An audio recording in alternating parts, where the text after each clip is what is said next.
How did you get your following? Because my niche was already dressing the way I dress. That gives really me helps them. the buzz. But I think if it's a known person, I think it's a bit rude, to be honest. I did all that sort of stuff. I've done that. Oh, I've never done that. And my nan was the same with my mum. And my mum ended up seeing a hypnotherapist because my mum would eat everything on a plate. And I still have that mentality of like, I can't bear the waste. And even if I put it in a Tupperware and put it in the fridge, I still think that has to be. So, my name's Deborah Aharoni, and welcome to our brand new podcast called The No Filtered Zone. So, fingers crossed that it's no filtered. There is no topic off limits. We can talk about anything that's relevant to us, aging, beauty, confidence, and influencers. So I am absolutely delighted and excited to introduce our two top influencers today. We have the fabulous Astrid Zegan and the equally fabulous Helen Walker. Hello. Hello, so nice to meet you. It's nice to meet you. And I hear that you hadn't met until yesterday. No, we've spoken a bit on our DMs, but no, that's our slid into first- each other's DMs. We did. Yeah. In the For first quite a while. Actually, since you were starting out, really. 4 years I've been 4 and a bit. And you've Only been, 4 years? Yeah. And what about you, Helen? 10 years on and off, because I used to blog and then got into Instagram and then went off it and then came back into it about 2017, 2018. Wow. Okay. Aged. Maturing like a fine wine or Yes, cheese. definitely not aged. Maturing. matured. Is about. So, and do you mind me asking your ages? I know it says on your Instagram, is it 54? 54, yeah. And Astrid? 57, 58 this year. 51. A mere chicken. Oh, bless you. That actually makes me feel good. Thank you. But I'm catching up fast. So, I think turning 50 is amazing. I hated turning 30. 40, I'd just given birth. wow. But I think 50 was an amazing time. And you kind of transition into, well, I don't know, a bit more confident. Yeah, I'd say so. Definitely. Was it the same for you turning 50? Yeah, and I think more confident since I've done the Instagram. So I was probably in probably your age that I started my account. Yeah. So yeah, definitely. Wow. Well, it's funny. I was just talking to one of the ladies when we had a cup of tea earlier, and she's 21. I mean, is she even allowed out on her own without her mother's permission? They're so young. And we were talking about aging, and I said, for me, 35 was like a smack in the chops with a brick. Yeah. And it was because I was putting so much pressure on myself. Oh, I should be with someone. I should be sorted in my career. I should have a house. It was all the should-haves. Yeah. My eldest daughter's about to turn 30 and she's panicking about that Right. milestone. And what's your advice to her? Don't panic. I just enjoy it. I mean, it's just a year, isn't it? It's just a And it gets number. it gets better. The only time I ever think, oh, would you like to turn back time, is if I had the knowledge and the feeling that I've got now. And it's counterintuitive, but being on Instagram, because you force yourself into doing things that are a little bit out of your comfort zone. Yeah. It gives like what? it gives you a good kick up the bum. Well, for example, I've done not many, but I showed myself in a bikini. Okay. And Brave. Well, it's not brave though, is it really? It shouldn't be. But it is. I wouldn't have done that in my 20s.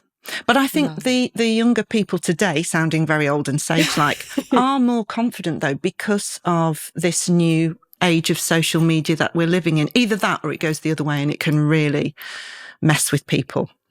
Yeah. Because there's a certain way to look, particularly in your 20s and 30s, which when we're our age, you can get over that and you have your own identity, don't you? And there's no photos of it. And also as well, I think people like to see you, they like to see you in your pretty outfits and looking great, but they also like to see the real filter free.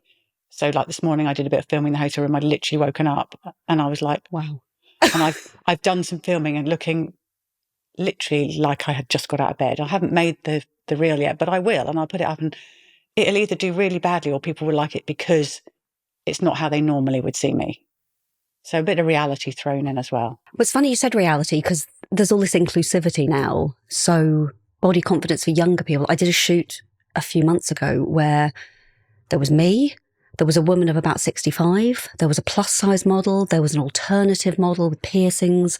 There was a gorgeous black girl. It was like something for everybody. And they didn't tell me before the job that it was going to be in underwear. So that was a shock. Thanks, agency. But you just have to go for it. Yeah. We've all got bodies. We've all got skin. We're all fantastic. Yeah. Doesn't matter whether you've got scars or stretch marks or cellulite. Every woman's got cellulite. And I think the more real you can get, the better it is for everybody. And I've recently started following an account. Don't ask me the name. I'm useless with names. And she literally does an Instagram shot and then a couple of minutes later, not posing for Instagram. And the difference is immense. Wow. And I always say to people when they say, oh, you look so good in X, Y, and Z. And I say, yeah, but I know how to pose. I've been doing it long enough. And that's not what you really look like. Yeah, absolutely. It's not. Hence the reason when you did I've just woken up in the morning looking like I've been run over by a truck. Yeah. Well, that's me, probably not you. So it was from the minute I got up to finishing my makeup and walking out the door. I looked a little bit better after, but it took me a little while to kind of open my eyes. But yeah, I think, and then ones I've done where I was, when you get that off, when you open your phone and you're looking down and it's taken a picture of yourself. Oh, they do well. They do so well. Do they? Yes. They do well. That's what you need to be doing. Yeah. Well, that's where I'm going wrong. I was leaning over my sun lounger like that and my phone went off and I was like, whoa. And I thought, I should pop that up. And people love that stuff. And the more you do Instagram, the more there's many accounts on Instagram that are perfectly curated, never a bad image, always the right lighting, beautiful shots, usually the travel bloggers, which are so annoying. But then I think it's nice to have a mix, and your followers will either like it or not. But the ideal about Instagram, it's like having a magazine that you can completely curate yourself. So if you get fed up of somebody or you feel that they intimidate you or you feel bad after looking at their content, you can just mute them or get rid of them. You can choose not to follow. You can choose to follow or unfollow or block, whatever you want to do, no matter how. It's you and it's a personal thing. And I guess people follow you partly because you're aspirational, but partly because you're realistic. So there's that real mix. Yeah. Do you think? It's keeping it real, isn't it? And then the people like to be nosy. They like to nose into your life and what did you eat and where did you get your rug from? Or you could post a picture of something in the room, you in a setting, and then there's something in the background. People go, where did you get your doorstop from? Wow. Or you've got can a I buy peanut your smelly slippers off you? You've got a doorstop like Peanut. Yeah. Yeah, that's the dog. Yeah. Peanut's the dog, by the way. Yeah, okay. the dog. Yeah. It's a very cute dog. People, obviously, like I just said, people see things that you didn't want to be in the shop and ask if they can buy them from you. Wow. Like old slippers and things like that. Yeah. Do you even remember where they're from? Well, they don't care. They just want, this is filter free, isn't it? They just want to buy your old slippers. It's the thing. People with foot fetishes. Yeah. Can I have a photo of, can I have a photo of your feet? Yeah. I had one once and he said to me, I said, morning, Helen, flip-flops today. Wow. And but I've got male followers that regularly always say nice things, but they are respectful. And as long as they turn up, and I know they follow a few accounts like me. Yeah. And they obviously like the older bird. Excellent. It's fine. As long as they're respectful, it's absolutely fine. Yeah. So tell me how you got started. Who wants to go first? You can go first. Helen, how did So you I get was started? blogging. Everybody went onto Instagram. Then I took a break, foolishly. But blogging what? Fashion. I was fashion 40-ish back in the day because I followed Does My Bum Look 40, Cat Farmer. I followed Cat. Fantastic name. Initially. And then we got together a couple of times with some other bloggers. Some are still blogging, some are not. And then everybody seemed to slide over to Instagram. And then I took a break, and everybody else sort of took off. Okay. So I had some catching up to do when I revisited Instagram and just started doing very simple selfies. That's what everybody used to do. It was just outfit sharing. Yeah. And that's what ladies like me were doing. And it was just taking a selfie in the mirror, usually obscuring your face. Okay. And they do really well, and they still do really well. Posts like that still do exceptionally well for an awful lot of Instagrammers and influencers. And then you break out into going outside and doing a few more editorial style shots. And then ultimately, how I feel now is I have become my own boss, and I'm my own editor, director, model and photographer. Wow. And everything is done on an iPhone, and everything is edited just on a simple editing app on an iMac or on the phone. And then we branched out into Reels because everything got a lot more complicated. Okay. And now it's completely changed from its original form. Okay. And how did you find out what worked and what didn't? And how did you get your following? Because my niche was already dressing the way I dress, simple ideas, a bit like I go onto Pinterest or Instagram, and if I see an outfit and I think I've got a similar jacket or similar pair of shoes or whatever, I'll save it. And then because I have no imagination, I then... That can't be true. And then I build an outfit and blatantly copy ideas. And that's what people are using me for as well. And it's kind of...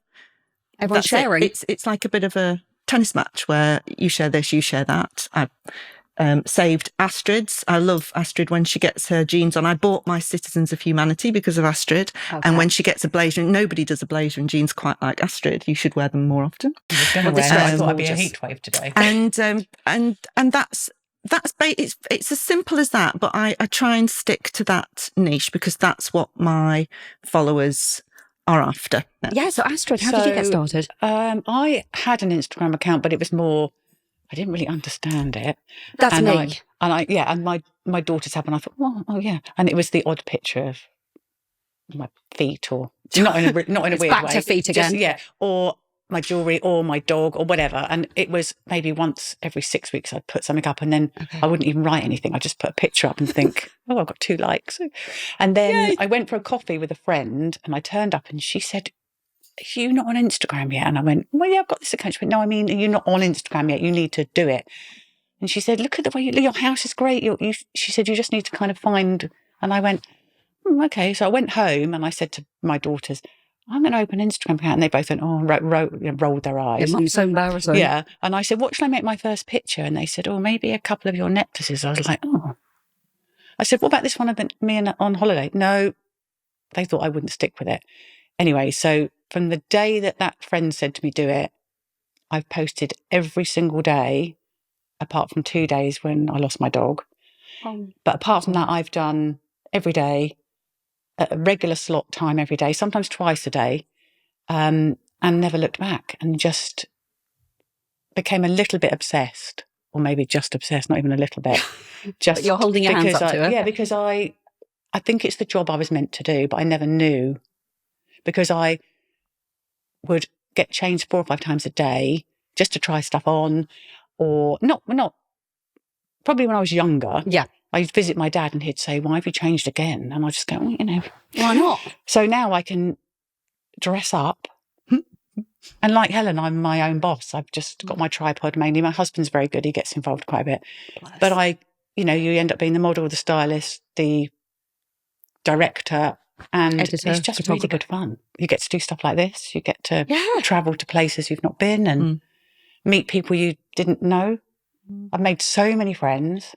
And I don't think I definitely, when we moved to Devon 4 years ago, I didn't think I'd just be doing this. I thought I'd have to carry on doing. Yeah, I was going to say, did you both have previous jobs? I did. I was in hospitality all my life, running around like a What kind of hospitality? I was working in restaurants and bars and managing staff and on my feet all day, working every Christmas, every Valentine's, every New Year's Eve. So I was so glad to get out of that. Wow. And the organisational skills clearly paid off because you have to be organised doing this. Yeah, you do. You have to have an itinerary. We don't just rock up and do not randomly. No, it's quite a lot of planning. Although sometimes it's just, I'm going to wear this today and I'll just do a quick reel, get ready with me, bosh, bosh, bosh, done. Yeah. But there's quite a lot of planning. And now I'm very pleased that I can work with brands like Azio and clothing brands, and not all the time. I think it's good to mix it up. Otherwise, you just look like an advertorial, and I don't just want to be an advertorial. I want to keep it real, and also want to show people that I do wear and rewear anything that I'm sent or anything that I buy, and. You sort of have to pitch it right so that it's not just, oh, look at me, I'm here this week, I'm there next week, and oh, I'm wearing all this fantastic stuff all the time. It's all completely gifted. Comes in. Right. Yeah. It's getting the balance so that it's not, you don't want to come across as grabby, do you? And you turn stuff down, but you also, at the end of the day, it's my job and it's earning me a living, and it's now I've been able to save to have wardrobes built, which is amazing, to put some of the clothes How exciting. But and just... I don't think of it... Job is a crap word, isn't it? Because it's not a job. It's not exactly a vocation it's a either. Lifestyle? It's something in between that, because I think sometimes when you say, oh, it's my job, it can turn a lot of people off. Yeah. Because they'll see it as you're not the same enthusiastic, innocent sort of person that you were to start with. Well, that's absolutely not the case, because you do, I think Astrid and I have a lot of integrity. You have to have, otherwise people will see through you, you know? So it's a job is a bad word, but we do get paid, but we also do a lot of work and spend a lot of time that's not paid. Yeah, right. Doing Absolutely. it as well. Yeah. So we're not just doing it for that. The bigger brands have got a budget. Yeah. And the young startup ones who might be making hairbands and really want to see in one of their hairbands, you do those things as well because you want to help them out. Yeah. And you don't charge, obviously. And little jewellery brands and things I particularly love. And people who are... There's a lot of women out there on Instagram as well with Instagram businesses, and they rely on people like us giving them a shout out. And it's amazing how I'm always so chuffed. I love getting feedback, and you do too, Dave. We were talking about this last night. If they say, oh, you modelled that bag and I've sold 10, and you just think that gives really me the buzz more than just being gifted it. Yeah. That gives me the buzz. Yeah. And we choose items that we like. We wouldn't really go for something that some items, as we were saying, I'll be perfectly honest, some items you think, oh, right, how am I going to make that work? Because that's not something I'd normally wear, but it's part of a set that this brand want me to promote. So then you style it up your own way. And I think some brands that may be traditionally seen as maybe an older ladies brand, they want us to show, actually, you can wear it this way. And look cool. If you put this shoe with it, or this jacket, or if you wear a scarf with it, actually, you can make it look a lot more edgy. Because quite often, and I do think brands let themselves down, sorry brands, with their websites. Right. They do look a bit CNA 1985. I still remember CNA. Yeah. It's a bad memory. Chelsea girl. Yeah. No, but CNA. You remember CNA. Isn't that pointing? Yes. There's lots of models just pointing randomly. Yeah. And so you were a blogger beforehand. Did you do anything before that, before blogging was a thing? Yeah, I worked, my husband and I had a used car sales business, and I did the administration, which was incredibly boring. And I kept doing that, but we sold the business last year, thank God. And before that I was in... we had a period where we ran a boutique because unfortunately we lost his mum, and she had a ladies' boutique, which was sort of mid-range women's wear, which was lovely. So we took over the buying, but we decided to let that business go because it was untenable to run two businesses. And it was the time of the crash in 2008. Okay. So we decided to let the business go, which was a shame because it was a fantastic boutique. And I loved the buying and styling women. And I think that's why Instagram's easy for me, because I like to be able to put stuff together on different women and say, that you need this and that with it. But before that, I was in finance. I was a senior mortgage advisor and financial advisor. I got Helen, you've done everything. Sort of. Wow. Well, I was running around serving people. But working We're both till running all around. the time. Yeah, working at Saturdays, working till 9 o'clock at night. And before that, I used to work in hotels and did bar work. And so we've all been in hospitality. Yeah. So I was working till 8 last night. So we've all been there. We've all done it. Yeah. And it's what you make it. But now, actually, Instagram fills time massively. I don't know about you, Astrid. Yeah. We had a quick chat about this because we were like, come on then, fess up. Let's hear How many it. hours? Well, it comes up on my, screen time once a week. and I'm averaging about 11 and a half hours a day. I know. I mean, I don't think you have to do that if you want to be successful. I just do because I like it and I find that's what works for me. And it doesn't feel like that. I don't, at the end of the day, think, wow, I've been on my phone all day. But I guess I must be. But you probably are. Yeah, I probably am. Do you know how long you're on it? I haven't looked at my figures lately. Okay. I mean, it's first thing in the morning, and I've recently got my husband into Instagram, and he's just scrolling more than I am in the morning. I'm working, he's scrolling, so I'm probably bob on for an hour or so, depending if I'm posting, because I never do any of this scheduled posting. I do it there and then in the moment. But I wore myself out because I was posting twice a day, and I thought, Helen, you silly bugger. But I was really on a roll because I don't know about you, but when I've done a reel, I want to post it. You're excited. It's really weird. And then when it's posted, you're like, oh, that's done then. On to the next thing. The enjoyment for me quite often is the process. The filming, the editing. Oh. Because that's the creative. Because I also studied art and fashion at college. Wow. Okay. Did you? Yeah. You can tell. And that's the start of it. It's the creative. It's my creative outlet, and it's yours, isn't it? And then also, the way that you dress and you style yourself. It's that creation meets technology. Yeah. Which, I mean, I have a real love-hate relationship with iPhones and technology, but my goodness, I couldn't be without it for what I do. Did you ever think when you were, 20 or 30, and these kind of jobs didn't even exist, that this is how you'd be making a living? Absolutely not. No. It's phenomenal, because now you get lots of little kids going, I want to be an influencer. But I tried to explain to my parents what an influencer was. I mean, bless them. My mum's just turned 80. And they looked at me like I was an alien. Like, I've had my mum involved in mine. She's quite, well, they're quite funny when she's, and people love to see other members of your family getting involved. But no, like I said, 4.5 years old, I remember thinking, why does everybody write all these hashtags? What is all that about? Yeah, it is a bizarre thing. Yeah, no, but I think it was the job. I think it was the job I was meant to be in. It sounds like it. Or doing what I wanted to do. It's wonderful. So. And I think you have to give yourself some credit. And I have to stop and think sometimes, because to us it's fairly easy. But to so many, it's like, how do you do that? Because we're so used to doing it, which is why I sometimes, I'll try my best to coach people, because some people don't know how to find your stories. They don't know how to look on a highlight. They don't know how to navigate Instagram. My husband, and the thing that made me realise it was when Phil, my husband, went onto Instagram.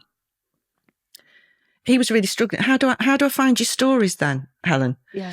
And I had to show it. And, looking at his Instagram, I was like, and I really had to think about what to do, because it wasn't my page. And it's Honestly, I was like, well, you need to press this, you need to go to the home, and then you need to do this. And I thought, gosh, it isn't easy. No. So a lot of the content that we do, a lot of the information and side information that we give is missed. And that's frustrating sometimes for me, especially if they don't read the caption, because then you get, where are your jeans from? And you think, you're like, I've put it. It's in the caption. And I've tagged it, and it's in the caption, and it's on stories.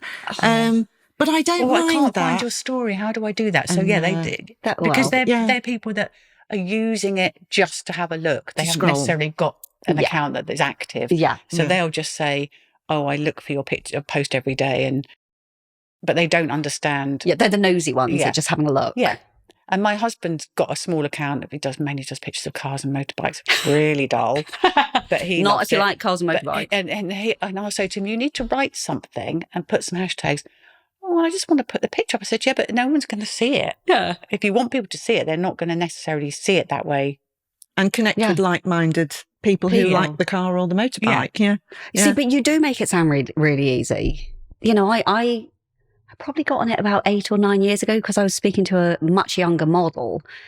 And she said, what do you mean you're not on Instagram? But you're a model. You deal in images. And I was like, no, I haven't. I'm on Facebook. Can use WhatsApp. I'm not technophobic, but I don't really know about social media. And she was horrified.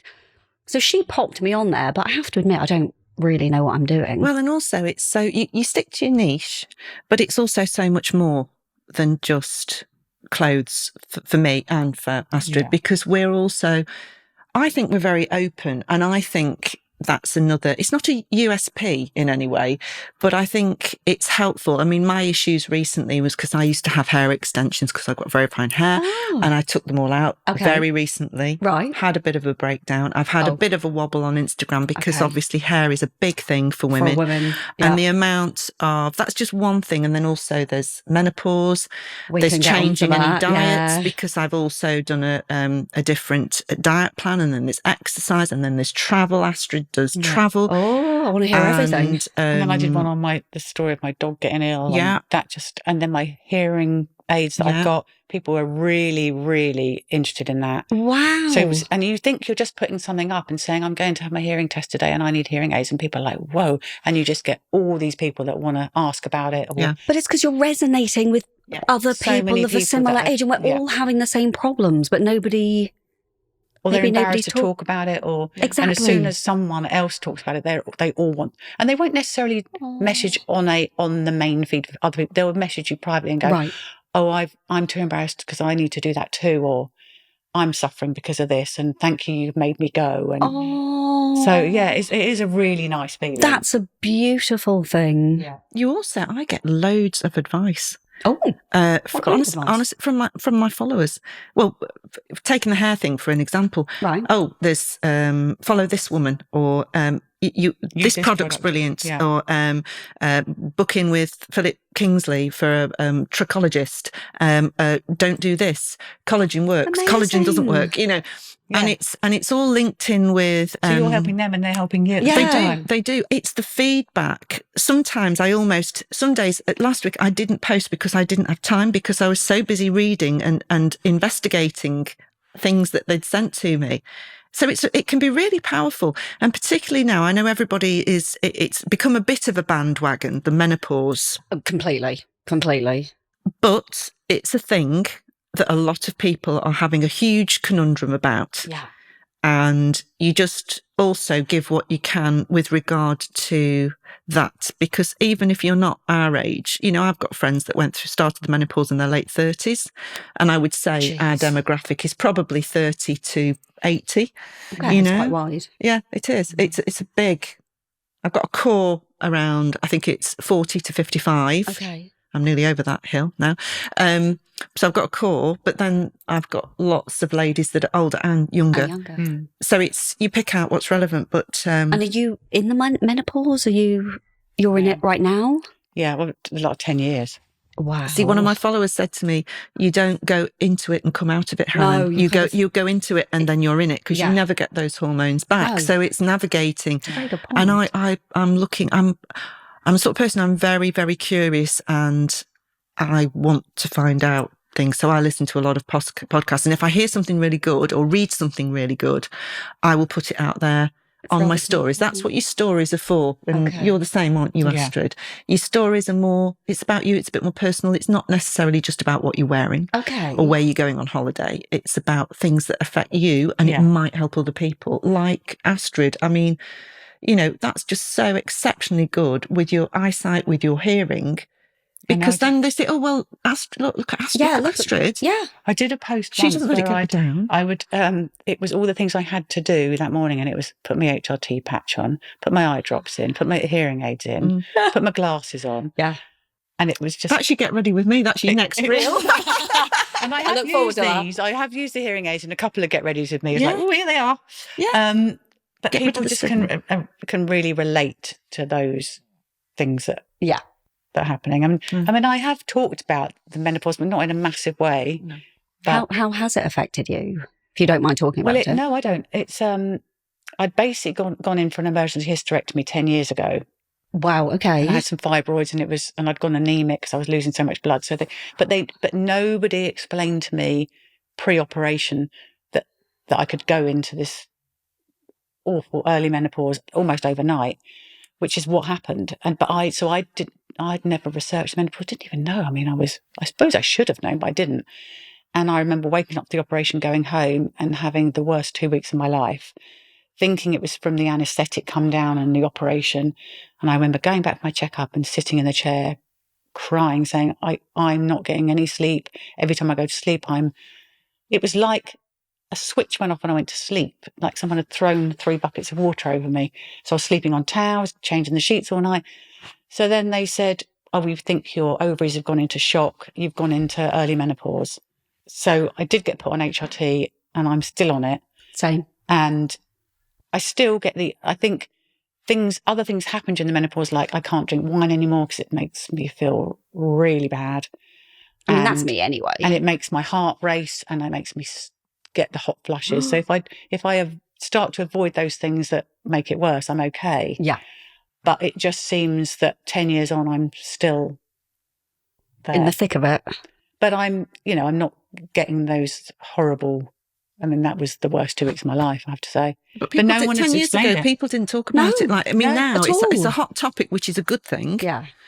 As long as it doesn't get overkill, because then I think sometimes people get fed up of it. If it's not relevant to them, it's like anything, isn't it? Yeah. But I think every so often, it's sort of slipping into conversation as a reminder that it's like with the thinning hair. Yeah. I've always had thin hair, but I don't think menopause has helped. I've got through or getting through menopause without too many hiccups, I think. Okay. But I don't, you don't know because I've not had blood work done or anything recently. But I'm lucky enough to not have had hot flushes and things. But there are other issues, certainly brain fog and forgetfulness. Is it convenient to blame menopause for everything and the dog? I don't know. But, maybe not the dog. But it is something that needs to be spoken about. So there's no taboos. No, at absolutely. all. Well, I have endometriosis. Again, ridiculously common. And I've heard that it takes 8 years on average to diagnose, which I think is quite shocking. But I'm on a 3-monthly injection that switches everything off. So your body thinks it's in the menopause. Right. Because there's no natural hormones anymore. So that was 10 years ago. I was 40, 41. So I started getting the hot flushes and the night sweats. And very quickly I went to the doctor and they said, okay, we'll put you on HRT. But I have had people saying to me, oh, HRT, there's increased risks of certain things. And I go, well, let me have a think. Chronic pain, my injection and HRT. Yeah. Which would you choose? But I think that even if they'd said to me, pre-operation, this could happen to you, I would still have had the operation because I didn't have any quality of life. Yeah. But I wish I'd known a bit more about when I woke up that next day. What was happening? Yeah. They should have really told you. The menopause. Yeah. Also, I think, I'm not going to go on about it too much, but I also think for menopause, I think it's important to look at diet because certain processed foods and seed oils are really bad.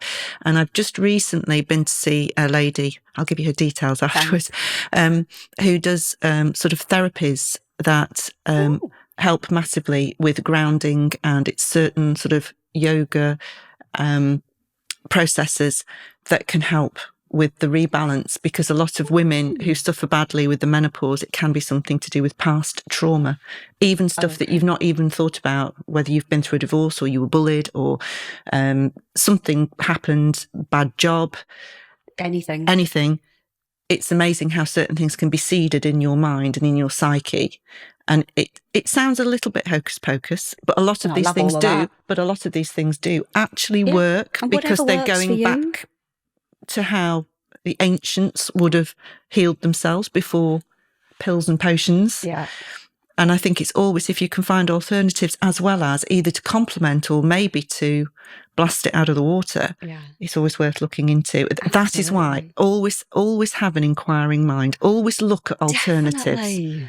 Always get second opinions. Always ask your friends. And with the wonder of Instagram, ask your Instagrammers. Yeah. Wow. Yeah. So what advice did they give you about, for example, your hearing, or what have you done? How do you feel about having hearing aids? Well, my dad has them and he can never fucking hear. Sorry. That's fine.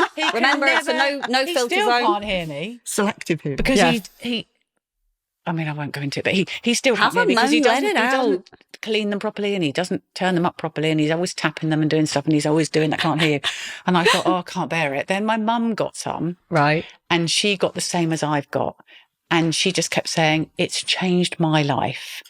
And she said, you can't see them and I wouldn't be without them. And I said, because I found myself kind of leaning towards people or just saying all the time, I didn't hear you. And I thought, I'm driving people insane. And I went on holiday with my daughter in February. And that was when I thought I need to do something about this, because she does talk quite quietly. And I did find yesterday I still couldn't particularly hear her, but I don't think it was me because I had them in. But I came back from that week's holiday and I thought, she must have wanted to punch me because she couldn't hear a word I said. So I went and had a hearing test, and I'd had one about a year ago, and they'd said to me, you're kind of on the cusp, you're just missing certain pitches, but if you think you're okay. And I said, no, I think I'm okay. So I went back. They said they have got worse, and they put you through in this booth, and they do all these bleepy things, and then they play this conversation, and they say, pick out the American accent. And there's all these things going on in the background, people pouring drinks and other people shouting, and you have to repeat what they've said back. And so they do these 5 different sentences. So the first sentence, you could hear everything. Second one, by the time you got to the third, you were missing 2 or 3 of the words. So then your brain is trying to work out what those words were, but then you miss the end of the conversation because you're trying to think of the words. Yeah. And by the 4th or 5th conversation, you don't hear it. And he said, what's happening is you'll be in a group setting, and in the end you'll switch off because you're missing too many words, and you'll just sit and not speak, which is what was happening. I'd go out and I'd be not joining in. So Depressing. I thought, I've just got to do it. And so many of my followers have now gone. Penny, a friend of both of ours, she said, I had hearing aids. I was too embarrassed to wear them. She's gone back. She had 1. She now needs 2, and she's now got them 2. She's got the same. Yeah. They're not the same as mine, but she's got some because she had them from before. She had 1 from before, so they've just tweaked it. Yeah, and I just think so many people have said, you've made me go and have my hearing. I said, it's not. I think most hearing places don't charge you to have your hearing test done. Okay. So go and just see. Yeah. And when you do it, they'll give a trial where they'll set them, and then they told me they put them in, and they said, go for a walk outside and tell me. And I was just like, yeah. And if you can just help other people. one or 2 people, if you can just change 1 or 2, I mean, it is, and if it's life changing, it's the thing. It's similarly, I mean, rather vainly, but similarly, when I went to Dr. I had to have nose filler and a bit of lip filler, and to me, it changed something that I'd always been disgruntled about, very subtly. Yeah. And the response I got from that as well. Oh, thank you for talking about it. Yeah, and people were like, I had no idea you could change your nose shape without going under the knife. Nose job. Yeah, 15 minutes and it's done. Other things I've had done, my dentist shaved my teeth a little bit to even them. Yeah. I didn't know you could do that. It's literally like shaving them down. Invisalign, and people are really keen to know about that. Yeah. And then my dry eyes, people are like, I've got dry eyes, but my eyes are runny. Why are your eyes not runny? And I didn't know if you had dry eyes, your eyes water. I just shit. Yeah. No, I didn't. That happens.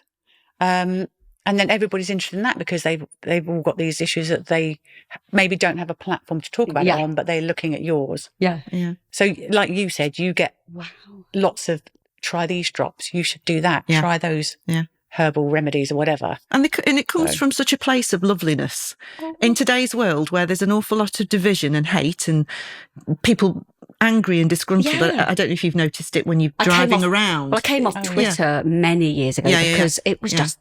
Well, TikTok's a bit just like horrible. Yeah, it's a bit. It is. It's feeding division when really everybody should be accepting and coming together. Yeah. And I feel that we were like that a few years ago, but it's like a hornet's nest that's being poked unnecessarily, that is creating disturbance in our lives and in our world. And I think Instagram is my safe creative place. I keep away. You have to be so careful because sometimes people will have a go at you because they'll say, why aren't you using your platform for X, Y, and Z? Because I have opinions, but I don't want to express them on here because I don't want to upset anyone or my followers. Want to be political. This is not the space for that. Yeah. It's not Twitter. I have a private Twitter account where if I want to, express how I feel, but Instagram for me is not that place. Yeah. But it is getting overtaken a bit like TikTok with those sorts of things. It's fine, but some people want that from Instagram. But for me, it's my creative space, and I'm quite safe space. I'm precious about it. I'm probably more active on Facebook just because it's keeping in touch with friends. Yeah. Right. So I would never know anybody's birthday if it wasn't for Really for Facebook. that. I mean, bless them just for that. Yes. I would Yeah. miss That's so every true, single actually. person's birthday, including my family. So But I got Yeah. fed up with it a couple of years ago when it got a bit political and everything. And I just thought, I don't want to see this. And again, I've not really got time. I tend to concentrate on Instagram. I've got a TikTok account, which is the same name, but I do a bit of TikTok. It was a Christmas before last, actually, and all of my kids and their boyfriends came over and they said, we should do that TikTok where you have to blow something across the table and you have to shout this rude word. Oh, fabulous. So we did it, and that was my first TikTok post, and it did quite well. And I thought, I can't remember. Study, rein I'd it have to in. have a look and remind you what the word was. In it in. I might stop Pussy stripping. hole. Pardon? You have to go pussy hole. So as you breathe, it blows the ball across the table. That is And my husband's going, genius. I'm not doing that. And then when he got to the end, he really shouted it so loud, we all jumped out of our skins. So at the very end of the TikTok, he goes, pussy hole.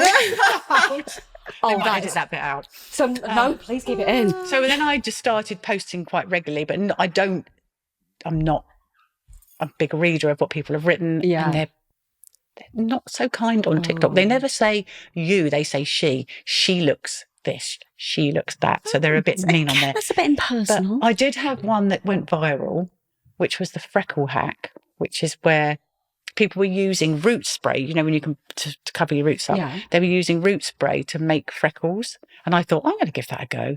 And I did it live. I filmed it and I used the one I filmed. So I didn't edit it at all, really, just to put the bits together. And as I was spraying, I was thinking, it's not really working. And of course, you've got to cover your eyes shut. Oh, no. And then as I sprayed the spray, it literally covered me. I looked like I'd been down a mine. Yeah, she looked like a pit pony. Yeah. I must watch that one. I don't like using the word viral, but it did It really, took really off. well. It took and off. then I ended up, Adam Kraskell, do you follow him on? No. Well, I didn't know he was either, but he's got like 4 million followers on Facebook, and he used it in one of his funny videos on Facebook, and then it ended up in the Sun magazine, I think. And someone said, have you seen yourself in the Sun magazine? I was like, no. So that was funny, and I think that kind of got me started on TikTok. But sometimes I'll just post the same thing, and if it's done really well on Instagram, it's not the same as putting it on TikTok. It sometimes doesn't do anything. No. So That's kind of spooky, isn't it, though, that your content kind of went out of your control completely. Although it's very nice, but sometimes it's a bit cheeky. They can use whatever you want if you put it out there. They can use it. Because I said I didn't know he was going to do that, and I wasn't tagged, which is a bit of a shame. Yeah, well, this is it. You see, I think if you use somebody else's content within reason, although I've done it, I've whipped images off Pinterest, and sometimes you don't know who it is anyway. That's different though. Yeah, but I think if it's a known person, I think it's a bit rude, to be honest. And apparently, when I knew someone who she works for Gratio actually, but I messaged her and I said, they've used my stuff in the Sun, and she said, oh, they can.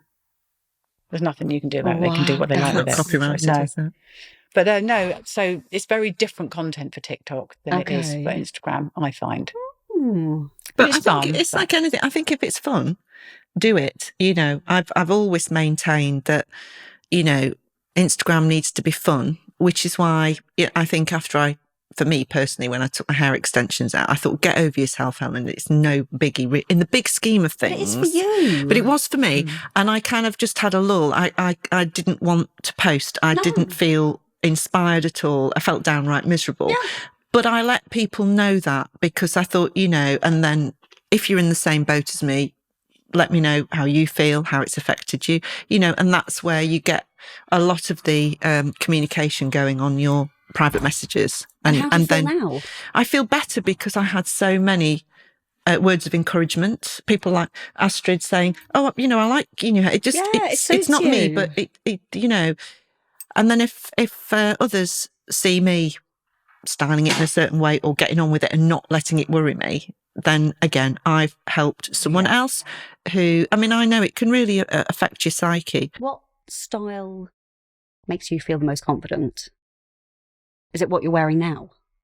It depends, you see. I thought it's going to be a scorcher of a day. I'm going to be walking around London. I'm going to be boiling. What can I pack in a bag that's not going to crease? Because, mind you, the hotel had ironing boards in our room. Did you notice that? Yes, how ridiculous. In every room. Who's going to be ironing on holiday? So I thought... I don't iron. But then Me neither. I would have come, if I'd have thought the weather wasn't going to be great, I would have come in the jeans, linen jacket.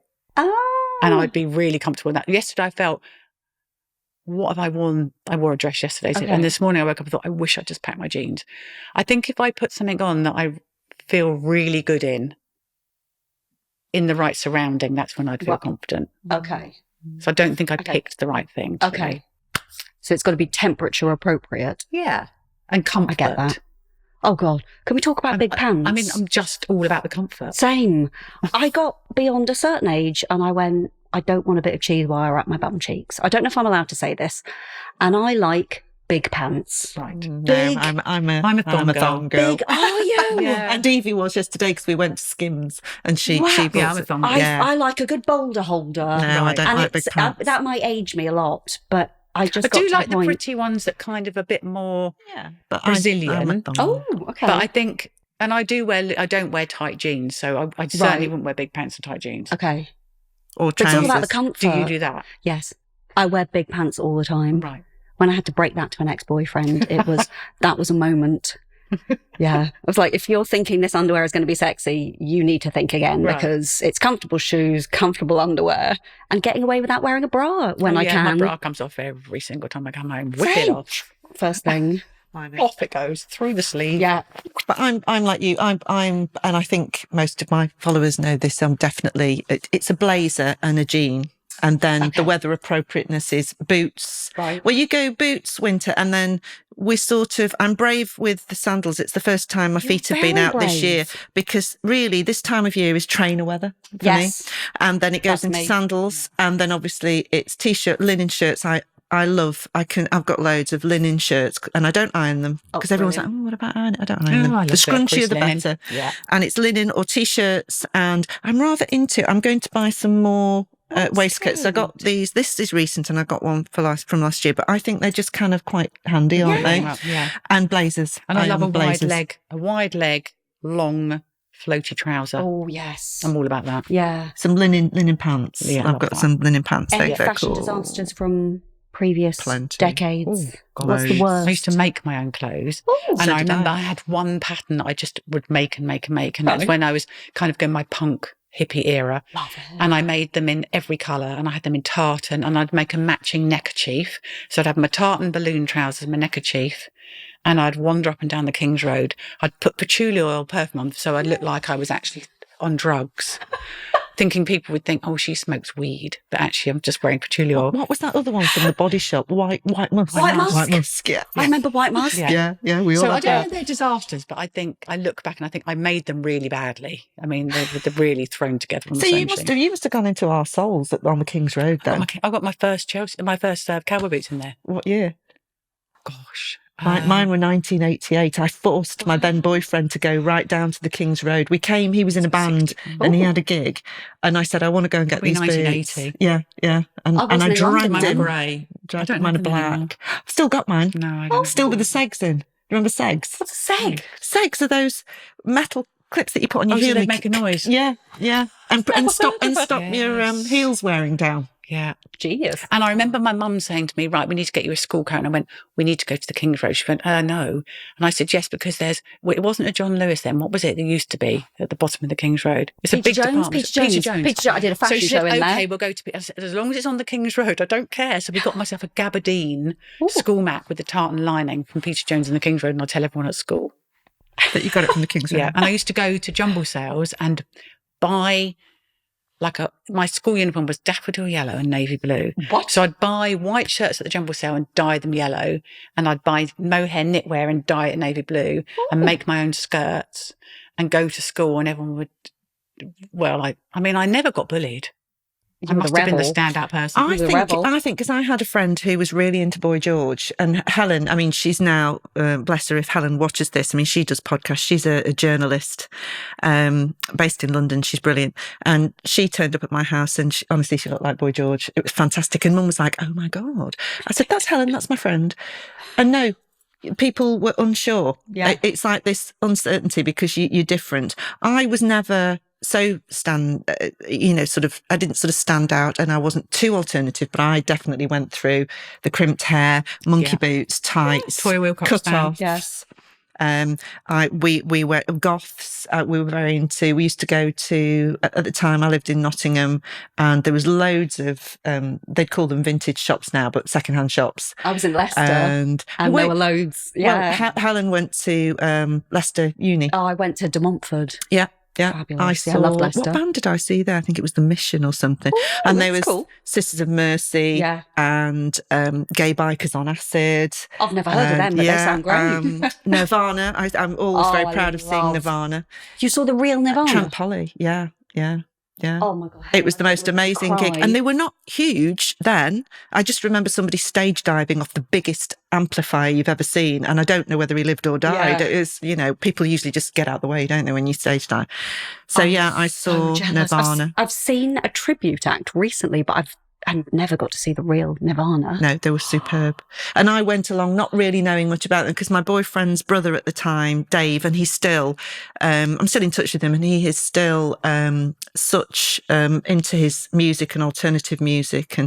And he took me along, I went along, and just blown away. It was just one of those where I just stood and watched Kurt Cobain. I'm so jealous. So yeah, I also the sort of goth crimp hair, denims, more rips the better. Too. No, I had pink hair, dreadlocks. Fantastic. Only I see photos. And I used to go to all these kind of peace festivals, and we'd all be naked, pretty much. Oh, all right, okay. We had teepees, we'd sit naked. I never did that. Okay, me neither. Went to Nudist Beach. I did all that sort of stuff. I've done that. Oh, I've never done that. But no, I've kind of done a bit. But I think in my teenage years was quite a loner and just kind of had a really cool boyfriend, and we just kind of did festivals and stuff like that. Yeah. Ooh. Let it all hang out. You were so cool. You're still cool. You're still cool. Yeah, you can tell you've had a fun life, and you intend to still have a fun life. It doesn't stop in your 50s. No, that's the Some point. of these kids that are, it sort of grieves me that they're wandering about looking like ghosts of themselves, wearing sportswear and on their phones all the time, and you just think, va-va-boom.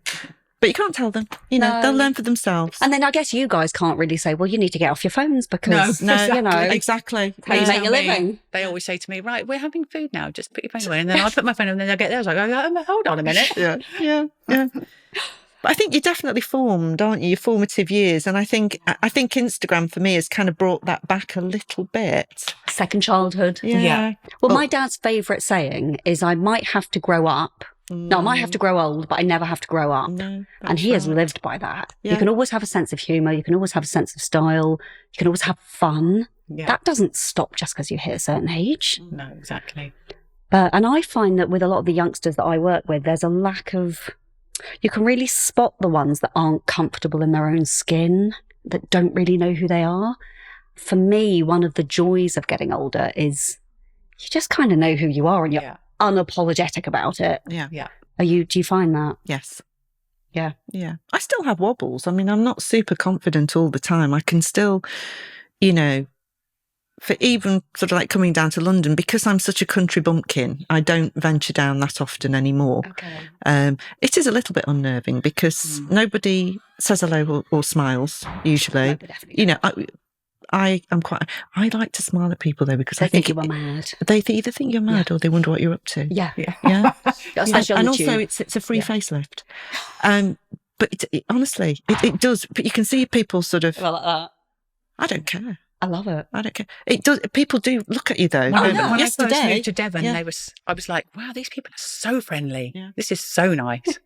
And then I remember visiting my daughters, and driving there, leaving Devon, and everyone lets you out, waves and oh hi, flashes at you, and then you arrived in Surrey, and it was like, oh God, people are beeping their horn as soon as you stop for a second, swearing at you, doing a finger at you. Yeah. And I remember coming to London, and I was with one of my daughters, and I saw this lady. She was obviously very drunk, and she was obviously living out of a suitcase, and she was sitting in one of these. It wasn't a wheelchair, but it was like wheels on a seat, and she was really drunk, and she went over the curb and she fell off this thing into the road. And I stopped and I said, Molly, we've got to pick her up. And Molly went, oh, I don't know. And I went, no one's going to help her. And people were just walking past her. And I helped her up and had to get her out. And she had I think she had a foot in plaster and a shoe in her hand, and she couldn't find her other shoe. And she was like, I'm fine. I went, you're not fine. You're on your back in the middle of the road, and helped her up. But people were just walking past. I just thought, if I hadn't have helped her, she'd still be there now. Humanity, yeah. Humanity. Well, people think that it's a scam, and sometimes it can be. Yeah. You know, but you just, again, it's instinct. Yeah. It's gut instinct. Go with your gut. You know, we've all got the ability to have a bit of intuition, and I think we've lost the ability a little bit over the last couple of years because we've been told what to do and we do it, sort of thing. Yeah. And I think we need to regain our ability to think for ourselves and do the right thing. Be a human. Be human. Yeah. Well, that's obviously why you're such top influencers, because people are relating to the humanity as well as your personal style and your stories, and it's AI can't replace us. No. AI is attempting, because I said to my stepdaughter, she's a beautician, and I said, well, you know, you're in the right job. And then lo and behold, on YouTube the other day, I saw it was a little snippet of this. They've got this 3D printing, but where you can just go, put your hand in, and your gel nails are done in 5 minutes. Wow. I know. That'd be great. I don't think I'd stick my hand in a machine, and I wouldn't let a machine cut my hair either. But God, no. it's or drive worrying. my car. No, definitely not cut my hair. I can look like a mullet. If my layers are too short, I honestly look like Rod Stewart from the 70s. Mullets good, they're in. Yeah, they're in. Well, they might be, Astrid, but I don't want one. So, yeah. But it is worrying that you sort of think for kids now, it is troubling to think, what does the future hold? Because so many jobs are going to be taken over by artificial intelligence. And they even say that going into computers, which all these kids are brilliant at computers, that's not the industry to go in, because everything, again, is going to be running itself rather than needing a computer will be programming a computer rather than by a human. People coding it in the human old-fashioned way. Crazy world. It is. So when youngsters, younger people say, I want 45. To be an influencer, fill your boots. Yeah. You know, why not? Well, my daughter said to me, oh, but look at all these things that people want you to do. And I went, yeah, but if you set your mind to it, you could do it. She said, yeah, but there's so many like me. She said, you know, I haven't got a wardrobe full of stuff. And I said, but you've got a lovely home. I said, you just have to be consistent. I hate to think of people thinking, oh, look at them, charmed life, bored housewife. It's hard work. It is hard work. And especially if you're working with a brand, you have to fit a brief, and you have to fit a deadline, and you have to get your work approved. And if what you've produced isn't approved, you have to reshoot it or alter it. So, and a lot of people don't understand that. And I'm not, oh, woe is me. No. It's just a fact that, you know, don't think for 1 second that we're flippant about it, because we're very, very serious in a lot of ways.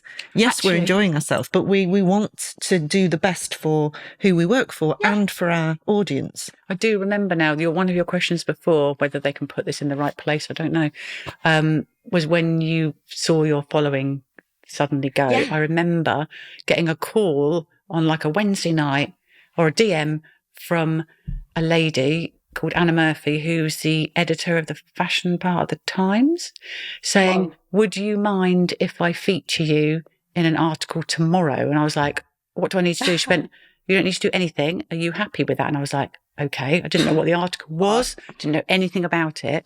She said, it'll definitely be online, but it could be in print as well. And then she messaged me, she said, yeah, it's going to be in print. So I got up at the crack of dawn, went to my local co-op to buy the Times, and it was, I can't remember how far into paper, but it was a 4-page spread on the top 20 50 pluses, so like the age group of 50. Yeah. And I was in there with Iris Apfel and some famous actors, and I was in there in a 2 or 3 outfit shots and a whole blurb about me in the Times, and I only knew about it the day before. And I was Amazing. like, so I remember running down, got back into bed with the paper, and I said to Simon, quickly just take a picture of me reading the Times. I was literally in my pajamas. And I posted that as my post going, I can't believe I'm in here. And I think that got me quite a lot of followers. That's brilliant. That's amazing. And I bought every paper in the car that day. So I've got about 50 copies. Devon. That's brilliant. There's not a single Times in the whole of Devon. And she's the one that she's written a book since, and I was in her book too. So it was like, I feel quite special. It's recognising that what you've done, they're pleased with it, and it's effective, and it's like happy relationships. And then if you're doing anything and you know that the relationship isn't working, then you sort things out, don't you? Yeah. And it's the same sort of thing. But getting recognition like that, especially with Iris, that's just brilliant.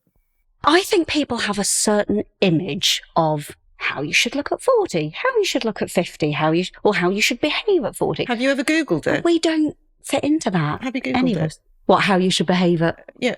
No, never. Looks for over 40s, looks for over 50. Horrendous. Horrendous.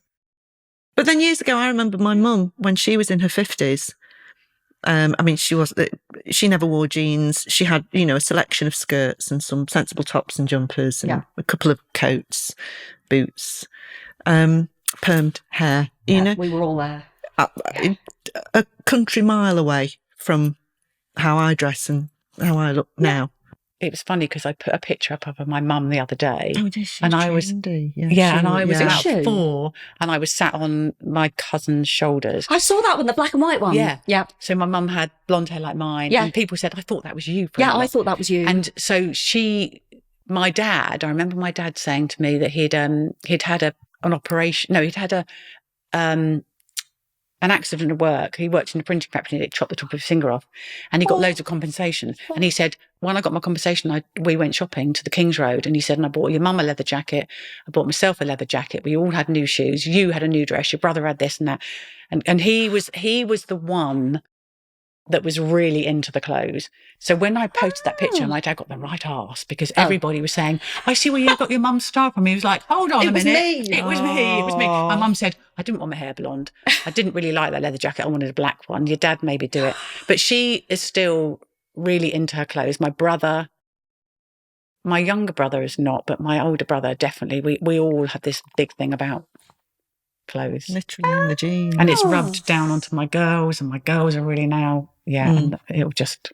So they obviously were quite breaking the mould, I think, for in the main, because I think a lot of, when you look back at photographs, quite sensible.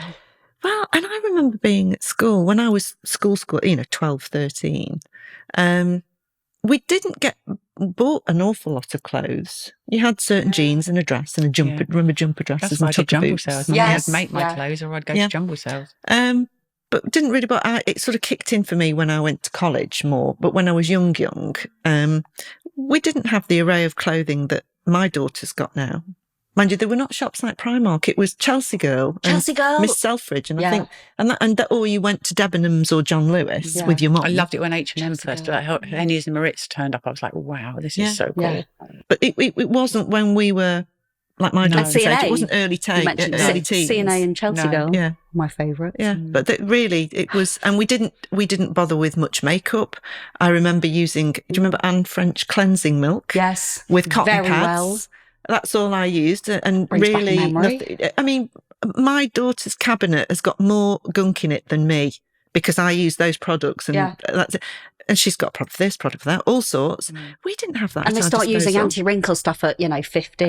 Tell me about it. Well, I didn't even think of that at that age. Which it's great, in some ways, but it's quite pricey, and that's every day it's a new lotion or potion. Yeah. This is going to help this is going to do or that. new makeup. Yeah. She knows more about it than I do, because I have to admit that it's only now really I didn't have a very good skincare routine until I started working with Azio. I was all over the shop. What were you doing? Just very basic, using simple wipes, which you shouldn't use. Shouldn't you? Which I stopped using them. Just sort of bunging anything that was around, just a moisturiser. I didn't use serums. I didn't use anything specific from one thing to the next. You'd use a cream and that dry night. You think, what should I get now? It's nice just to have a... Stick to one thing. And so many people say, does it work? And I said, well, what do you think? Because it's all I'm using, and I've been using it for the last, since when did I start? October time last year, I think. October time last year. And I said, well, yeah, they do. It's not going to give you a face. I think some women expect. People do expect it's going to be. Yeah. I've completely changed my appearance. It's not going to do that. Knock 20 years off me. No, but I think if you do it in combination with, keeping a check on your diet and moving a little bit, all those things, and staying hydrated, not massive amounts of water, but staying hydrated. Rosé. And then using products that are easy. Yeah. No, rosé. Or that chocolate in my case. I shouldn't have had that last night. And sleeping. So people often sleep better now. Yeah, I sleep better now. Since changing my diet, I sleep better. People a lot better. say to me, oh, you look good for your age, blah, blah, blah. We wouldn't have thought you're 51. What's your secret? And I joke, one, I'm really immature. That I think it helps. Two, I'm obsessed with sleep. And I mean obsessed. So how much sleep do you get a night? I used to need 10 hours a night. Now it's 9. So it's going down. I get about 5 or 6. I'd be dead. Really? Are you a night owl? No, I just think it's usually about midnight that I kind of switch off, and then 6, Simon's alarm goes off. Wow. But what it's good is you set this bird song, and because when I haven't got my hearing aids and I can't hear birds, I don't actually hear that. But when he gets out of bed, the dog decides to get in, and it's the dog getting in that wakes me up. So between 12 and 6 I sleep, and I'll probably get up once or twice in those 6 hours and wake up with a hot flush, or oh God, no, I need a wee, or so it's not like unbroken. Yeah, but like last night was later because we were chatting for ages. So it's probably about 1 when I went to sleep, and then I woke up in a panic at 7, thinking, "Oh, what's the time? Where am I?" But I'd already got up and had a wee in the night as well. So, but that's why you can dedicate 11 hours a day to. That's right. Whereas I'd be sleeping for those 11 hours. Yeah, sleep is so important. It's underrated, and so many people, I think, boast, oh, I only need 3 hours a night. And I'm like, well, this is how I look the way I look, because if I don't get 9 hours, I can barely function. But that's just me. Do you go to bed really early, or do you just sleep really late? If I have to be awake the next day, I will do that whole thing with your fingers where you're counting back, how do I get in my 9 hours? And that's all I can think about. I mean, honestly, I think it's verging on it takes me ages obsession. to go to sleep as well. That can be true as well. My husband literally puts his head on the pillow. Within 2 breaths, he's asleep. I'm jealous. I'm like, how do you do that? I'm jealous. Well, perhaps sometimes going to bed a little earlier, because we usually head off at about 10 o'clock. Okay. Because I know, because of Phil's condition, he's up in the night, usually by about 3 o'clock, and he doesn't sleep very well. But I'm happy getting up now at about 6, 6:30, so I'm awake at that sort of time. But my sleep is a lot better since altering how I eat and when I eat. And so what are you doing? Basically keto. Okay. Keto carnivore. And I eat between 11 and 12 in the morning normally. And then in the evening, I eat before 7 o'clock. So I've got a good length of time for my gut balance to rest, and then you get going again. It's not for everybody. I think you have to find your own balance. Some people I know, I follow, is it 50 Sister, Gail? Oh, yeah. Yeah. Now, she is completely plant-based, but whole food plants. And she eats between 8 and 2, I think it is, every day. So from 2 o'clock in the afternoon, she does not eat again until 8 o'clock the next morning. So you have to find your own balance, but certainly an element of fasting helps. Yeah, and you don't feel hungry. It depends what you eat, and you don't feel hungry. So you get into a balance, but it definitely has helped my sleep and my tummy. Yeah. Yeah. You've got to find whatever works for you. I'm a little and often. I think I'm a grazer. It's no good for you. It might not be, but it just seems to work for me. What works for you? If I go 2 hours without food, I'm already going, all right, can somebody bring me some food? I don't tend to eat before 11 or 12. Like I didn't eat any breakfast today. It's the first thing I do. I couldn't get out of bed and think of anything worse than having to eat something. Wow. So I've not had anything yet today. And then, so I'll maybe then have something, I don't know, hard-boiled eggs or a banana. And it's not a weight thing, it's just the kind of thing.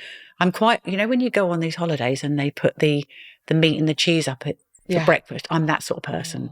Whereas my husband's like, that's not breakfast. I mean, for me, I could eat a pickled herring and some beetroot for 11 o'clock and be happy. And then I try to eat before 6 because the same, I think, that going to bed with that. But I do love eating out. And if we're going out and someone says I booked a table for 8:30, I do think, oh, but I'll go because I love food. Yeah. Yeah. So, but you're mindful probably what you eat and how much you eat. But I'm definitely a firm believer, whatever it is that you find that suits you. I'm a firm believer in trying to eat. Say, I want to eat healthily. What does that mean? To me, it means cutting out processed foods. I try and look at things that are just one ingredient. So your whole foods. Yeah. Eggs are fantastic. Yeah. Carbohydrates have no nutritional value. They're very nice, but if you can cut them out, the more you cut them out, the easier it is to cut them out. And I think just freeing yourself from processed foods and sugar. Yeah, I think it's definitely kill or cure.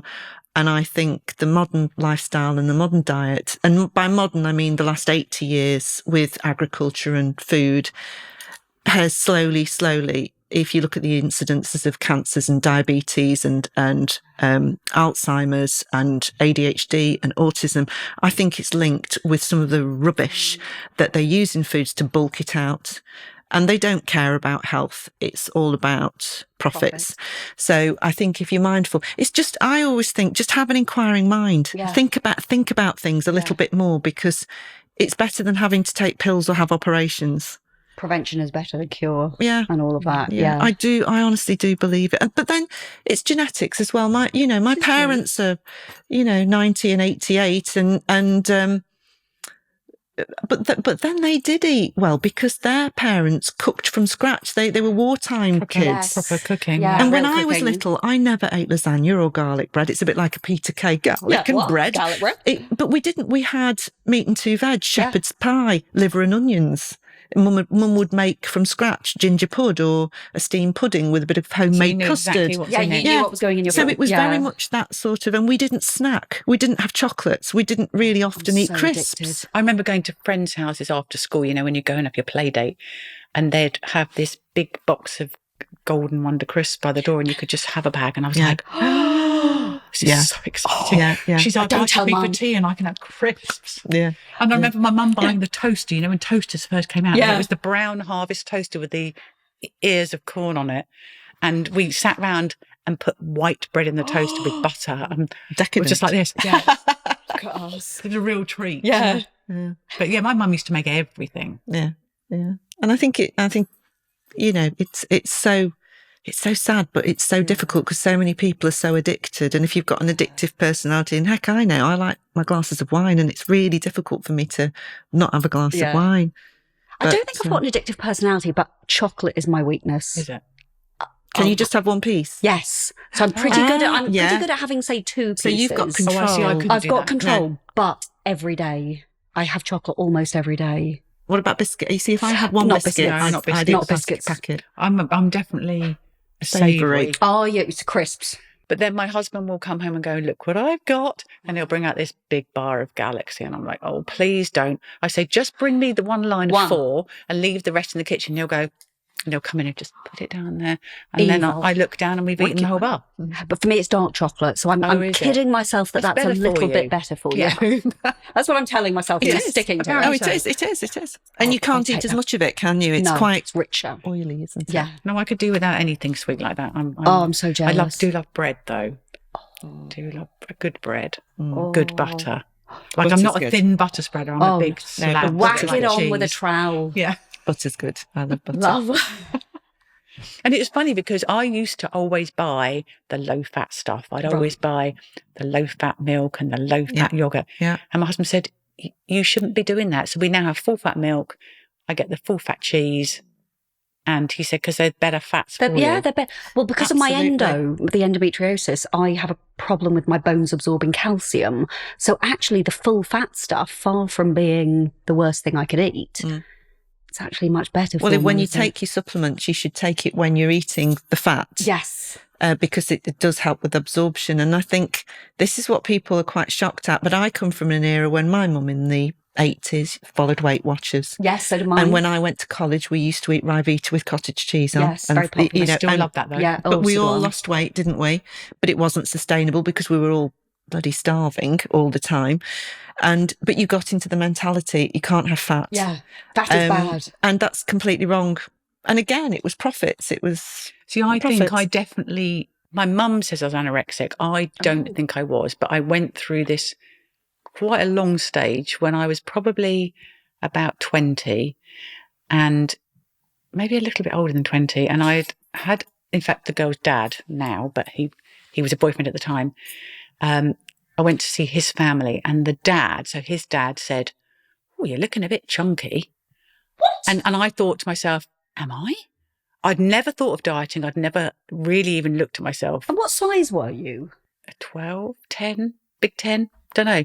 I didn't really know. Big, and I remember thinking, am I? I went away from that meeting that day and thought, Christ, tried some trousers. I thought, yeah, they're a bit tight. And I went on this mad crash diet and literally went from, I must have lost about 1.5 stones in about a month. And people started saying, wow, you look amazing. And then I thought, wow, I must look amazing. So then I was literally eating a Ryvita, an apple. I was taking laxatives. I was nearly collapsing at work. I was swimming in my lunch break, walking everywhere, not eating, not going anywhere, not cooking, feeling rubbish, being sick. And then I remember going to my mum's for Christmas and I had got this real pain in my eye. And I actually had sinusitis, but she said to me at that point, there's something really bad going on here. And I think it was just that I'd lost it all and everyone was like, you look great. And it wasn't really so much the control. It was more like I must have looked really bad before. Yeah, and I didn't realise. So then and the I ruined my impact of that one comment. One comment. Some thoughtless. From a man. And I'm sure he still does that sort of thing because Molly said, my daughter said, that he'd said something, or someone in the family said something similar to her. And it's so damaging because my eldest daughter is very small. She's probably a size 6. She's getting married and she's really now zoning in on that. I'm not having that to eat. I'm going to just have that for my lunch. And I'm just thinking, and I don't want to say to her, you've lost loads of weight because I don't want that to be an encouraging thing. Yeah. And then when I sat with Molly yesterday when we were having that food, she said, Edie's tiny. And I said, I know she's tiny. I said, but she was always the tiny one. Yeah. And Molly said, I just love food. She said, the bridesmaid's dress is quite a clingy number. And she said, I feel really self-conscious here. She said, but unless I lose 1 stone by September, I'm going to look like that. And she said, but I don't want to go on a diet. I'm swimming. I'm like my food. And I said, if you ask most men, I might be wrong here, they like to see a woman with a bit of shape. They don't really like tiny. And I said to her, does Robbie really love the way you look? And she said, oh yeah, he wouldn't want me to change. She said, I just feel really self-conscious. That's the one thing. And all of the friends that are going on this trip it's are all pre-programmed, isn't it? Almost, and especially if you've got members of the family saying things and they don't realise it's just a glib comment because if it's something to say. Yeah, and also I think it affected my eating right until this day because when you then don't eat anything and you lose that weight, you do have to eat. Yeah, unless you become really poorly, and you don't, but. I did, and I got better, but then I was reading labels and buying, that's when I was into buy these low-fat ready meals that I know what's in it and put it in the microwave and I'm just going to have that. And then when we moved 4 years ago, I said to Simon, right, I'm not working in the restaurant anymore. I can eat at proper times. I'm going to cut out all that processed stuff. I'm just going to cook good food. Yeah. And I probably have put on, since I moved, only 0.5 stone. I've been there 4 years. Wow. I don't feel at my best, but I do think I'm okay with my clothes on, is what I think. Yeah. And I feel so much better bikinis. now. Yeah, eating good food and I don't really restrict myself that much. Sometimes if I've had a bad day, I think, oh, yeah, I've eaten loads of really bad stuff and I feel really, I'll have a couple of days of being good, but nowhere near like I was. But just so dangerous for people, what people can say. I was always very lucky because I was always quite naturally slim and I didn't really have to watch what I ate. But the HRT, the one side effect, increased appetite. So before I would stop in the middle of eating a plate full of food and go, I'm full. That's all gone. I will more or less eat what's on the plate now. So, and I've never had that before. So that, that only happened 10 years ago, and I put some weight on my middle. But then there's that dichotomy where I go, well, I'm not 25 anymore. So does it really matter? See, I was also brought up that you ate what's on your plate and you don't leave anything. Like my parents. And my nan was the same with my mum. And my mum ended up seeing a hypnotherapist because my mum would eat everything on a plate. Then she'd eat what we didn't eat as children. And then she would eat the leftovers from whoever was there because she didn't want to waste it. And then I was like, I have to eat everything. And I still have that mentality of like, I can't bear the waste. And even if I put it in a Tupperware and put it in the fridge, I still think that has to be eaten because I'm not going to throw it away. So I have to give myself a smaller amount because I know if I put the big amount, I'll still eat it all. Yeah. And then I'll moan all night going, oh, I've eaten too much food. That food baby. Just don't like the waste thing. No, it's definitely a mentality thing, isn't it? Were you going to say similar? I'm just saying that if with going on HRT, if that is a side effect, it's just a little tweak on what you're eating. Because I think if you eat more fats and proteins, tweaking. If you eat more fats and proteins, you are more satiated. It's an absolute fact. Yeah. And because I've tested all sorts of things out myself. I've been vegan and vegetarian. Vegetarian was the worst for me. I've been veggies. I went veggie when I was seeing a guy when I was about 23. And I went into that relationship at 8.5 stone, feeling fine, blah, blah, blah. But he ate an awful lot of cheese, a lot of curries and a lot of cheese. And I tanked it on. So vegetarian it depends at what you eat and how you eat. Yeah. And it's just, I've just proved that fat doesn't make you fat. Eating fat actually loses the weight and you're fuller for longer. So you don't get that panic about I need to eat. Because again, we were also brought up 3 meals a day. You had your breakfast and you have a decent breakfast and you have your oats for breakfast, which is the worst thing you can have for breakfast. Toast. And then you have your lunch and then you have your supper, tea time, whatever. Whatever you call it, dinner. And then usually we used to eat at about 5 o'clock, I think. So people would then have a little snack in the evening. That's me. Yeah. So it's a difficult pattern. It is to get out of. But I think when we do get older, I think we do have to address what we're eating and how much we're moving. Yes. Movement doesn't equal weight loss. If that's what you're after, it's what you consume that equals the weight loss. And then your movement is to keep you strong. Because as women, I think what I've learned from Zana, you do need to do some weights if you can. Walking's brilliant. Running's brilliant, but because we lose bone density, we lose muscle mass over the age of 35 and 40. So you need to put that, you don't realise it's happening. So it's all very well and good losing the weight and being slim, if that's what you want. But really, it's about being strong as well. And it's not going to a gym and working out for an hour. Okay. It's doing quick sessions, but getting some weights in. And you can lift, believe you me, you can lift a lot more than you think you can. Oh. I never used to lift heavy enough. Well, now I'm thinking, oh my goodness, I definitely need to be finding some weights. Quick workouts. And it just fires up your body. And then you may find that your eating pattern changes because as soon as you eat, it doesn't matter whether you eat a small meal or a big meal or one piece of chocolate, the whole body moves into the digestive process. All your enzymes, all your juices start flowing, expecting food. Yeah. So therefore you can understand fairly shortly afterwards why your body's going, oi, I didn't really get much there. But again, just do research and find what suits you. I get exasperated with people who haven't got an inquiring mind. If they're feeling bad, do something about it. What is it? Or can you rectify it? Is it a pill from a doctor? Or could it be something that you're eating? Or could it be how much you're moving?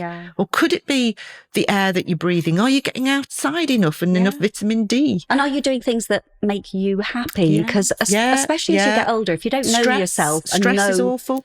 And know what makes you happy and what gives you a bit of a buzz, then, you know, you're not doing very well. There's days when I'm indoors all day and my husband says, I'm going to go walk there again. And I'll say, I'm going to come. And he say, are you busy? I went, yeah, but I'm just going to come because I've been doing this all day. And I go out and I come back and think, I'm so glad I did that.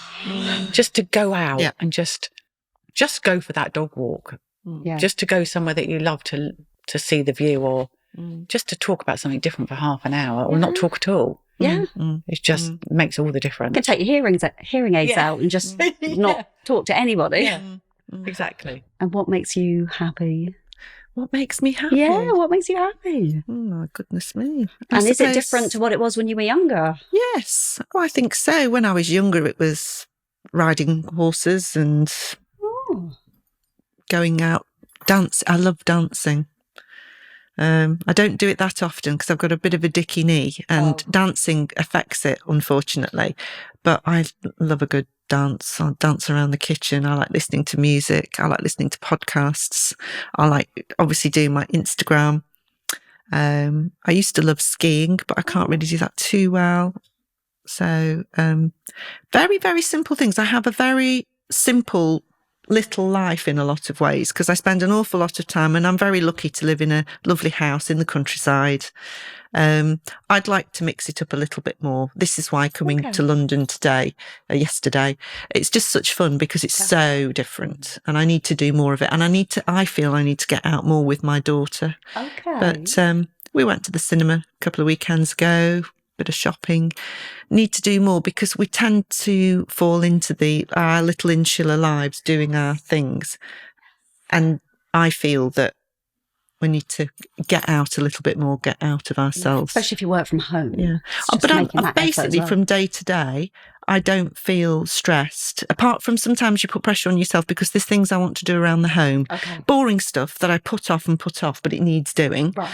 And I'm terrible for doing that. But and I've got a room that needs clearing out, and I need to sort some clothes out and things. And it's nothing horrendous, but it kind of sits there like a little fog above your head. You must do me. It's still not done, Helen. Yeah.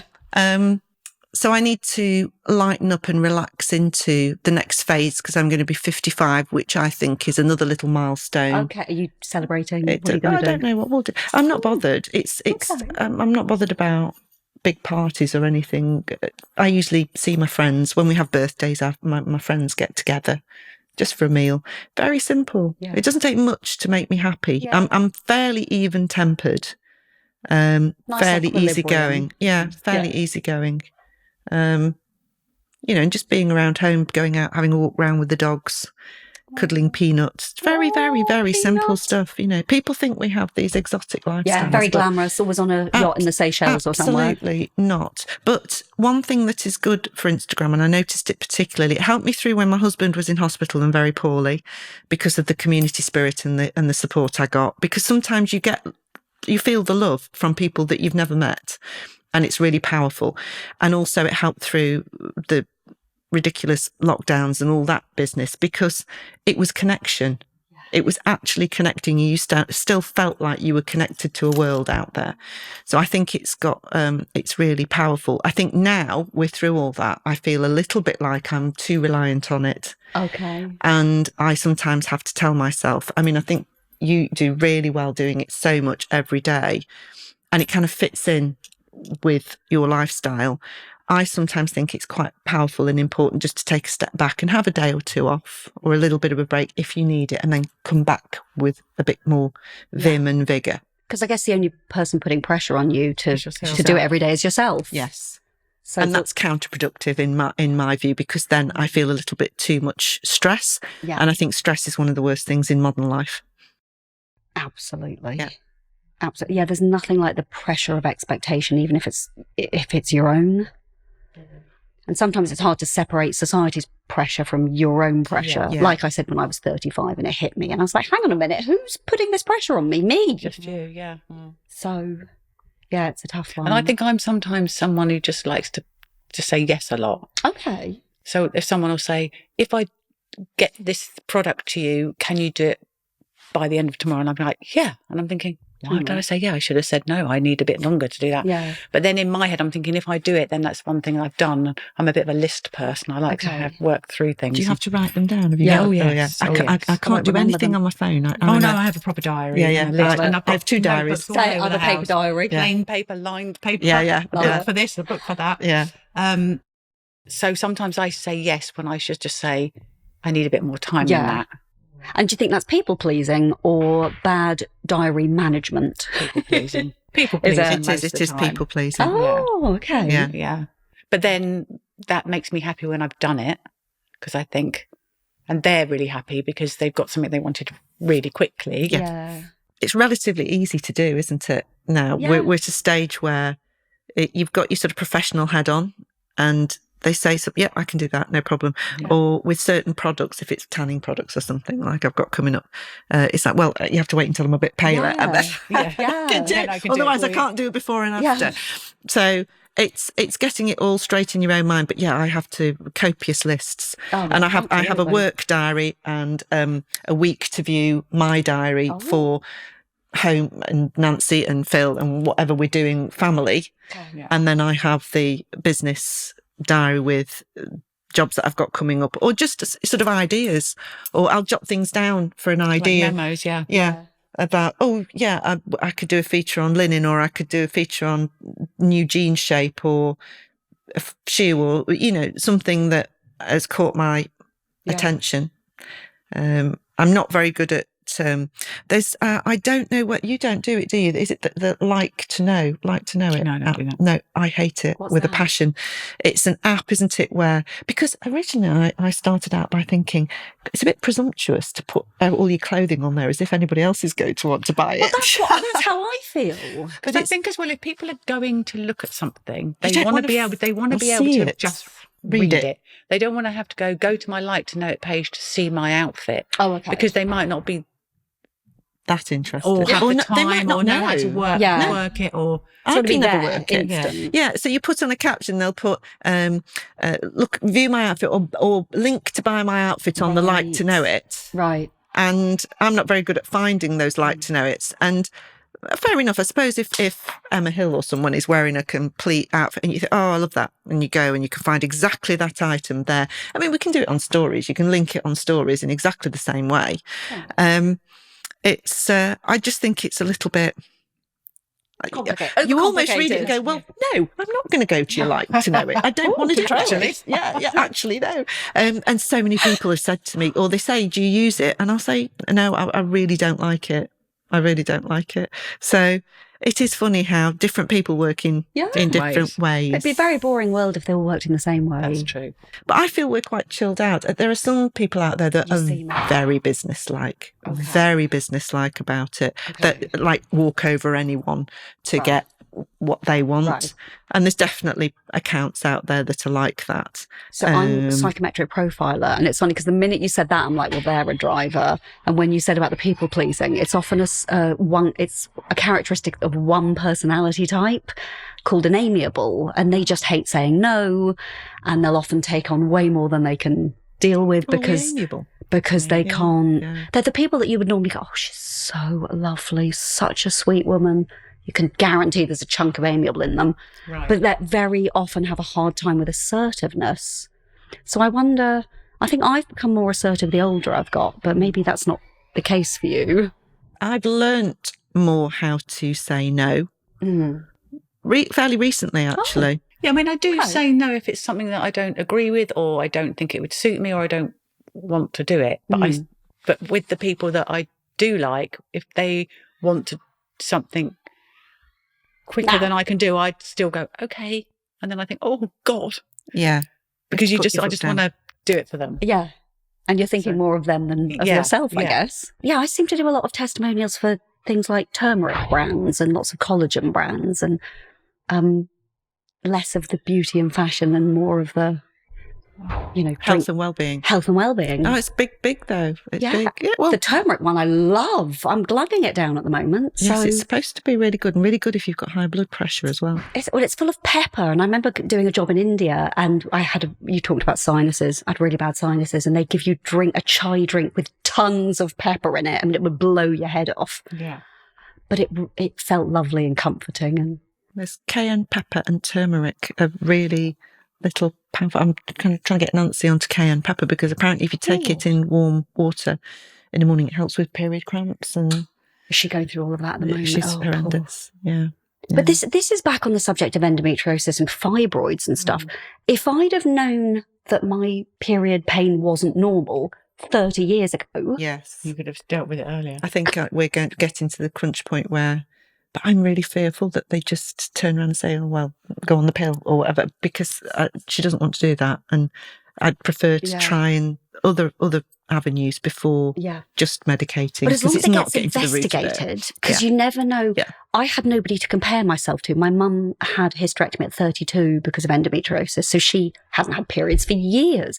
So I had nobody to compare myself to. Didn't speak to friends about it. I just thought it was absolutely normal to be doubled over in pain crying. Didn't think anything of it. And then had no idea that, 30 years later, I'd be, properly doubled over. If only I'd have known then what I know now. And I say to some of the girls I work with, just talk to people about your periods or the pain, or don't assume it's normal. What would you tell your younger self? What would you tell your younger self that you know now? Oh gosh. Oh, I know it's a meaty question. It would probably be, don't shy away from what you want to do and try a little bit harder, because when I was younger, instead of going on to uni to do fashion, I was hooked up with a boyfriend. Right. I was with him for 6 years, but he was my first boyfriend. I would probably have words with myself about that. Right. About, Actually, I probably would do the same, because I went to and studied art, and I was in my final year, and I'd specialised in ceramics. Oh, and I had a boyfriend. I can imagine you doing fantastic ceramics. And I remember my art teacher at school saying, you should be doing ceramics. So I specialised in ceramics, and in my final show, every single piece I'd made, someone bought the whole lot. Wow. And I was so naive. I didn't take her name. I didn't know where they were going. She just gave me this money and she took my stuff, and I was like, yay. And my mum said, you really need to go on now to uni and do this. And I said, I'm going to have a year out, because I got this boyfriend and we wanted to go and live in a squat in London and go to all these festivals. And I never went back. And I think, what would I have done with that if I'd have carried on? So you'd go back and say, I'd go back. You need to go back and do ceramics. And do the ceramics, probably, because it might have gone on to jewellery making. I was making big bowls, but it could have, and I was making them so fine that you could see through them. And then I was laying glass at the bottom, and I'm thinking I could have gone into the jewellery thing. So maybe I'd have done that. But could you still do it? Possibly. My mum still says, don't think like that, because you could do it. But you could still do it if you had time. If I had time, yeah. And then I suppose I think, I don't know how I'd even begin to do that all again.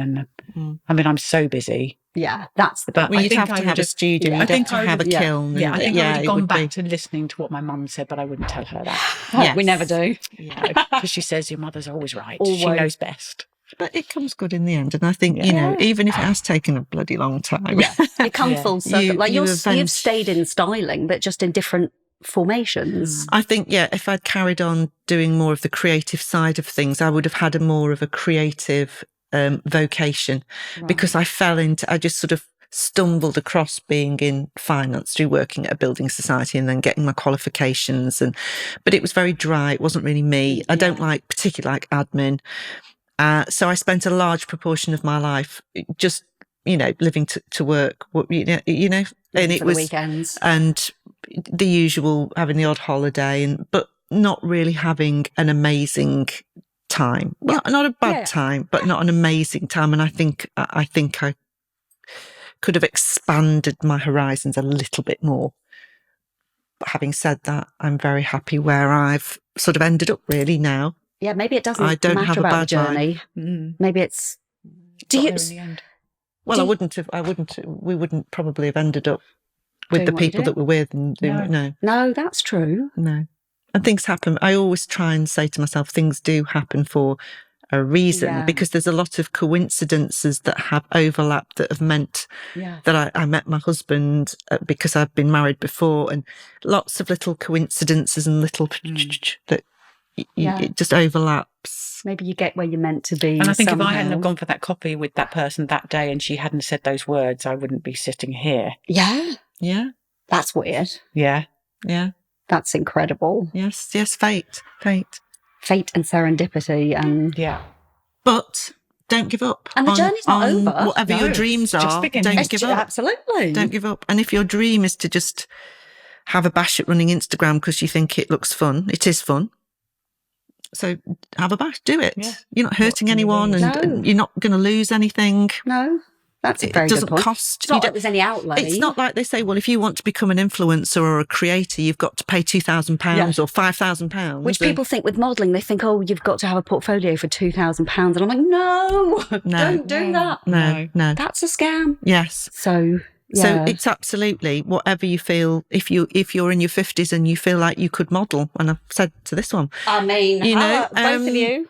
If it's what you want to do, you might. If you don't feel the need and you don't want to be taken away from your family too much, But whatever, have a think about it and have a go. We'll never lose your honesty and your openness, and hopefully, this podcast will always be a safe space where we can use rude words like the one which was brilliant, and we can talk about big pants. Say it again. Yeah. It's a new one for me. It was a new one for me too. I'll show it when we finish filming. So I don't know if I meant to do a wrapping up, but I'd like to thank... It's a wrap. It's a wrap. I'd like to thank both of you so much for joining and making our first podcast so lovely and so easy for me. What a lovely way to spend a couple of hours. I'm glad to hear it.